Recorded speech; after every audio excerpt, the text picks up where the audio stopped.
Hello and welcome to New Filmmakers Los Angeles in partnership with Movie Maker magazine. My name is Danny DeLillo. We're at the South Park Center. I'm delighted to be joined with Ezra with your movie, The Variable. Let's take a look at the clip. Remind me again, you speak Spanish, right? I mean, he looks like he speaks Spanish. Something funny? No. Yeah, I speak Spanish. Let's do it. Gene? Brilliant. Oh, let's make you Spanish, Latin American, and do an accent. Is there a specific region you want me to be? Surprise us? Thank you for being here. Thank you. Welcome to the New Filmmakers LA family. And we'll never let you go now. That's it. We're going to celebrate all of your work. No, congratulations on The Variable.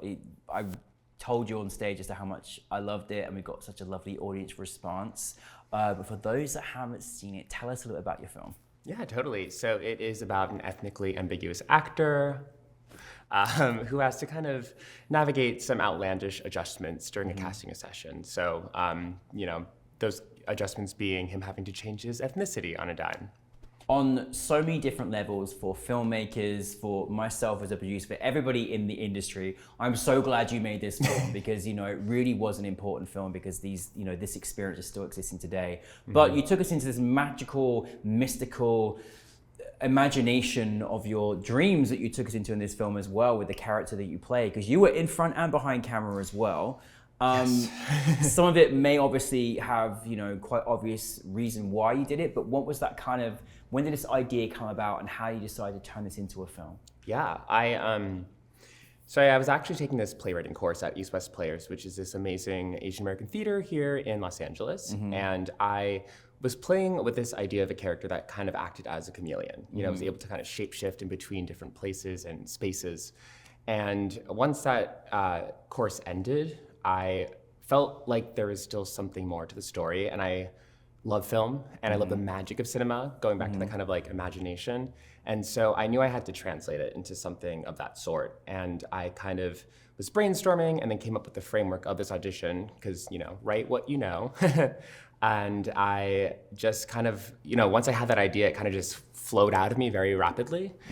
And it was funny, I actually didn't want to direct this, or I wanted to co-direct. Okay. I knew what I wanted. I have a lot of opinions and ideas. And I, made a pitch deck, and I approached one of my other friends who's also mixed race to either direct or co-direct. And once I kind of sent them the pitch, they were like, Ezra, no, honey, you have to direct this. You have to do this. Yes. And honestly, that was such a gift. She gave me agency in a way that I didn't know I had, which I also think that's kind of one of the main themes of this short film. So in the meta way, it was cathartic just, creatively, but also just like as my own experience as a human, it allowed me to see that I can do more than just one thing. Yeah. No, I'm glad that you did. I'm glad that now you can't, no one else could have done it but you, you needed to lead the direction of this particular story. Now that comes with obviously, there's challenges in taking on all those roles as well. So like, how was it? Because you did it was really about you and your character's story, and there was so much context within your character, but you wrote it, you brought this story to life, you brought this character to life. How was it playing in those kind of multiple roles? How was that for you in this experience? Yeah, I'm an actor first, so I always start with my actor hat, and that's how I started writing. I write in moments, and then through that came plot, and story, and more character. And so with this project, I started with an actor, then I was a writer, then I was a director. But once I was on set, it was like the other way around almost. It was definitely challenging. This was my first time kind of doing all three, and especially at this capacity. But I really believed in the story, right? This was something that I knew that I had to tell. And so I think one of the biggest challenges was once I was on set, I'm the director, I'm leading a set. It was a 3-day shoot. First day was during the day, lovely, it was great, people got to go home and sleep.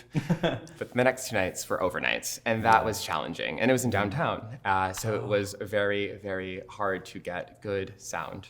Yes. But I think, it was on like those overnights that was really challenging specifically, because those were also the more like elevated spy stylized scenes. And as an actor, I would try to like step into the role. But at the same time, like I said, I'm the director first. So I have all these other things in my mind. I know that it's 3:30 a.m. We have to break for lunch in like 20 minutes.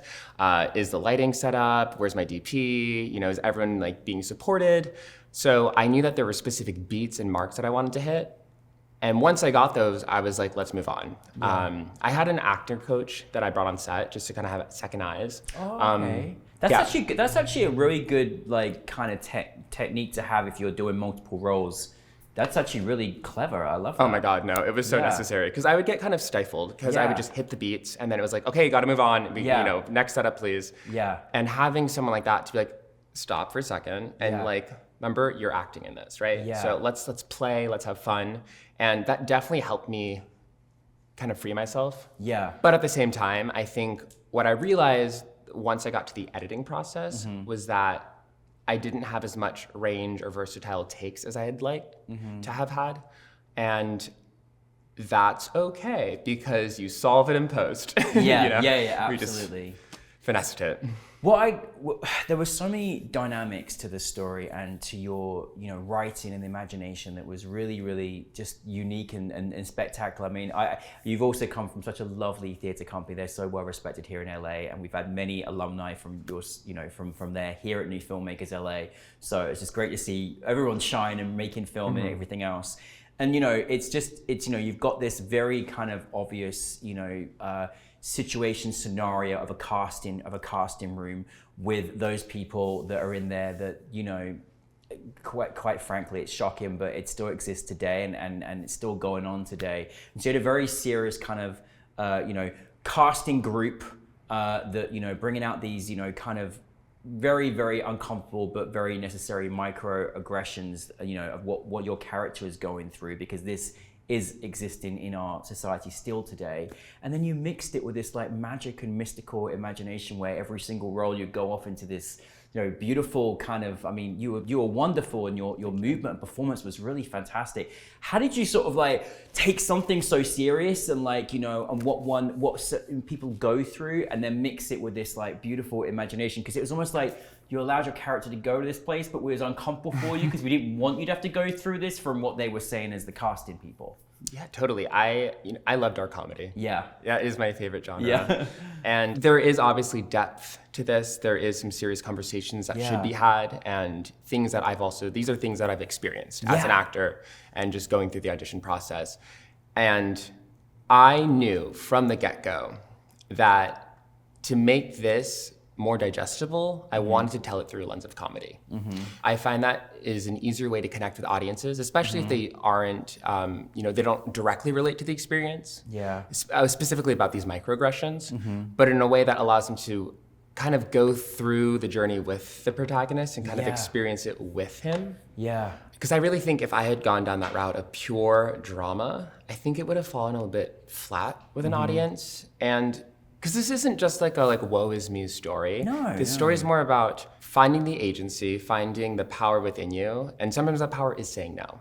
I think that's kind of the main point of the film. Oh, interesting, yeah. Well, I think what was really nice though, it got to really show you as an actor and your exploration and your imagination. And it's like, what I loved, you were so fantastic on screen, and wherever you took us, I went with you, which was really amazing. And I'm just curious, like, on that mystical journey, and where you kind of took us, in your character and your experience, like, what do you want to give to your audience? If you could like just give them something, like what do you want them to take from your film? Because it was obviously a lot more complex than meets the eye, and what was your that's a great question. I think I'm still figuring it out. No, I think one, this was actually a really lovely experience getting to screen it yesterday. There was this person who came up to me who was also biracial, mixed Asian, and he just came up to me and said that they felt seen. And that was one of the most touching experiences that I've had throughout this whole festival circuit. Oh my goodness. Like, that was something that I really, really hoped to capture. Yeah. And getting to screen here with New Filmmakers LA, I got to have that experience. That was really lovely. Wow. Isn't that for you as a filmmaker then, just taking that example, isn't that the most, that validation is like, it's the priceless, isn't it? Well, why tell stories? Yeah. You know, it's to connect, it's to share. And we got to kind of experience that. And like, it's always, that is the magic of what we do. Yeah. So that was definitely amazing. You know, that was definitely such a like experience that I won't ever forget. Yeah. I also think kind of maybe what I've said a little bit earlier, but I really wanted this story to be about empowerment. Mm-hmm. Of course, we see the microaggressions. Of course, we see someone, you know, kind of going through it, trying to figure out where to toe the line. What do I do? What do I not do? But kind of the assuming power towards the end, because that I think is what I was trying to get at the universal story. Because of course, the literal story is being mixed race, these microaggressions. Yeah. But once again, this idea for audience is how can they connect, even if they don't have that shared experience. Yeah. And that is finding your own power, finding your own voice, and sometimes saying no. Yes, and that's so it's so amazing when you can release a story and then you've got this universal audience that there's something in there where they can either learn or they can connect, and hopefully either way they connect, you know, in some form of a way. And I thought, you know, I thought that the way the movie, the way the character and the arc of the journey, the story, I think you all led us to that moment of empowerment, which I think is really beautiful. Now you're early in your career. Like for you personally, as you move into your career and everything else, like what stories do you want to tell? What continued stories do you want to share with your audience? And yeah, where's your passion lie with it as a creative filmmaker?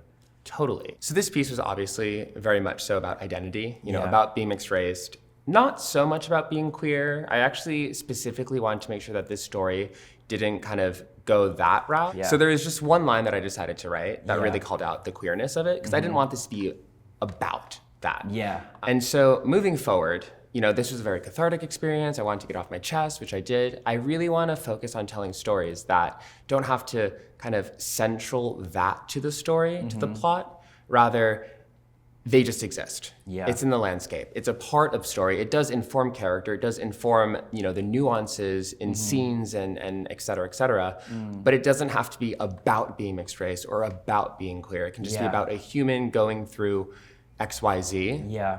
And then those are the things that fill in the kind of extra colors of the story. Yeah, absolutely. And you know, I mean, goodness me, but it as you know, just part of identity I know as a queer person, just that one line though that was like, I felt a safety in it, but then you didn't, you know, not making it the entire story is so important because, you know, we've seen a lot of very stereotypical stories in many different communities and cultures where it's just that's the central thing, and you want to show the human behind that person, the full spectrum of a human being, not this one thing that identifies you, because we're so much more than that in every community. So I'm glad that you want to tell stories that way, because we continue to break down the doors and the barriers of all of those things.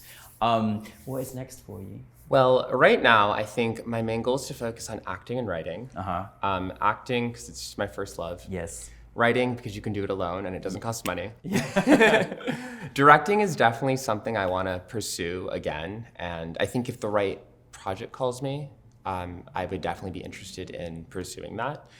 But I think for now, I'm going to kind of take a step back of that. Yeah. Step back from that for a second. Yeah. And really right now focus on writing. That has been something that's been really exciting, and it makes me feel alive in a new way that I haven't felt in a bit. And so I'm currently working on a pilot, trying. Yes.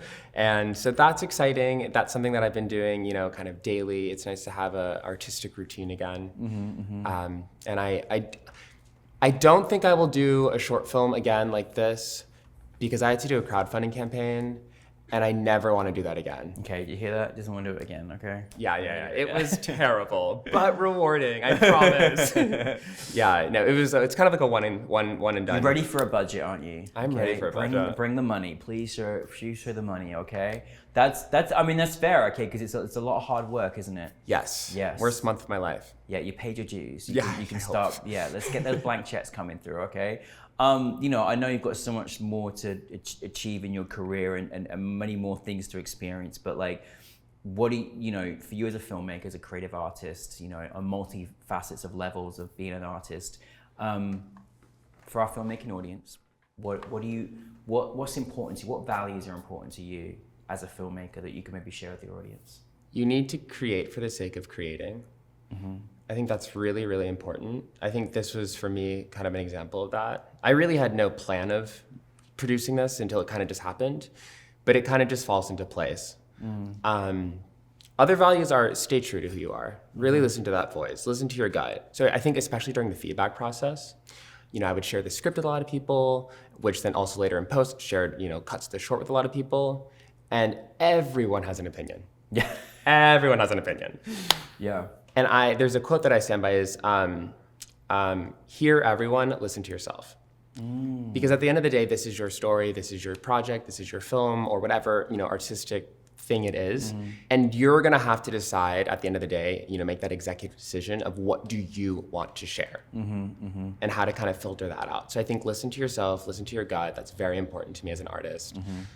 But also, still hear people's feedback because you don't want to be a narcissist. You don't want ego to ruin the project. Yeah, of course. Yeah, that's really good advice. Really, really good advice. Trust in your gut. I mean, goodness me, like we kind of generally know when we know when it feels right, when it doesn't, right? So super important. I'm very grateful you brought the variable to us. Welcome to the family, and we're looking forward to seeing much more of your work. So thank you for being here. Really appreciate it. Of course, thank you so much. It's been such a lovely experience. I really appreciate it. Thank you, Ezra, everybody.